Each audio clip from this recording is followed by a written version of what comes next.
ದಿನಕ್ಕೊಂದು ಸೀಬೆಹಣ್ಣು ಸೇವಿಸಿ ಇಷ್ಟೆಲ್ಲ ಪ್ರಯೋಜನ ಪಡೆಯಿರಿ. ಇದು ಮುಂಜಾನೆ ರಾಗ ಸೀಸನ್ 3 ಮಾಹಿತಿ ಫುಲ್ ಜೋರು. ಸೀಬೆಹಣ್ಣು ಒಂದು ರುಚಿಯಾದ ಮತ್ತು ಪೋಷಕಾಂಶಗಳಿಂದ ತುಂಬಿರುವ ಹಣ್ಣು. ಇದರ ವೈಜ್ಞಾನಿಕ ಹೆಸರು ಸೈಡಿಯಂ ಗುಜಾವಾ. ಅನೇಕರು ಸೀಬೆಹಣ್ಣನ್ನು ಪ್ರತಿದಿನ ಸೇವಿಸುತ್ತಾರೆ, ಆದರೆ ಅದರ ಪ್ರಯೋಜನಗಳ ಬಗ್ಗೆ ತಿಳಿದಿರುವುದಿಲ್ಲ. ಈ ಹಣ್ಣಿನಲ್ಲಿ ಆಂಟಿ ಆಕ್ಸಿಡೆಂಟ್, ವಿಟಮಿನ್ಸ್, ನಾರಿನಾಂಶ, ಪೊಟ್ಯಾಷಿಯಂ ಸೇರಿದಂತೆ ಅನೇಕ ಪೋಷಕಾಂಶಗಳನ್ನು ಹೊಂದಿದೆ. ಸೀಬೆಹಣ್ಣನ್ನು ಪ್ರತಿದಿನ ನಿಯಮಿತವಾಗಿ ಸೇವನೆ ಮಾಡುವುದರಿಂದ ಆರೋಗ್ಯ ವೃದ್ಧಿಗೆ ಸಹಕಾರಿ. ಗುಲಾಬಿ ಬಣ್ಣದ ತಿರುಳು ಹೊಂದಿರುವ ಸೀಬೆಹಣ್ಣು ಆಂಟಿ ಆಕ್ಸಿಡೆಂಟ್ ಅಂಶ ಹೊಂದಿರುತ್ತದೆ. ಈ ಹಣ್ಣನ್ನು ನಿಯಮಿತವಾಗಿ ಸೇವಿಸುವುದರಿಂದ ರೋಗ ನಿರೋಧಕ ಶಕ್ತಿಯನ್ನ ಹೆಚ್ಚಿಸಿಕೊಳ್ಳಬಹುದು. ಗುಲಾಬಿ ಬಣ್ಣದ ಸೀಬೆಹಣ್ಣಿಗಿಂತ ಬಿಳಿ ತಿರುಳು ಹೊಂದಿರುವ ಈ ಹಣ್ಣಿನಲ್ಲಿ ಅಧಿಕ ಪ್ರಮಾಣದ ನಾರಿನಾಂಶ ಇರುತ್ತದೆ. ಈ ಹಣ್ಣನ್ನು ದಿನಕ್ಕೊಂದು ಸೇವಿಸುವುದರಿಂದ ಜೀರ್ಣಕ್ರಿಯೆಗೆ ಉಪಯುಕ್ತ.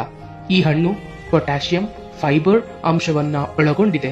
ಈ ಹಣ್ಣಿನ ಸೇವನೆಯಿಂದ ರಕ್ತದೊತ್ತಡ ಹಾಗೂ ಕೆಟ್ಟ ಕೊಲೆಸ್ಟ್ರಾಲ್ ಅನ್ನ ನಿಯಂತ್ರಿಸಿ ಹೃದಯದ ಆರೋಗ್ಯಕ್ಕೆ ಸಹಕಾರಿಯಾಗಿದೆ. ಈ ಹಣ್ಣು ಕಿತ್ತಳೆ ಹಣ್ಣಿಗಿಂತಲೂ ಅಧಿಕ ವಿಟಮಿನ್ ಸಿ ಅಂಶವನ್ನ ಒಳಗೊಂಡಿದೆ. ದಿನಕ್ಕೊಂದು ಸೀಬೆ ಹಣ್ಣನ್ನು ಸೇವನೆ ಮಾಡುವುದರಿಂದ ಚರ್ಮದ ಆರೋಗ್ಯಕ್ಕೆ ಸಹಕಾರಿ. ಇವತ್ತು ನೀವು ಏನು ಮಾಡುತ್ತೀರಿ ಎಂಬುದರ ಮೇಲೆ ನಿಮ್ಮ ನಾಳೆ ನಿರ್ಧರಿತವಾಗಿರುತ್ತದೆ ಅಂತ ಹೇಳ್ತಾ ಇರೋದು ನಿಮ್ಮ ಪ್ರೀತಿಯ ನಂದು.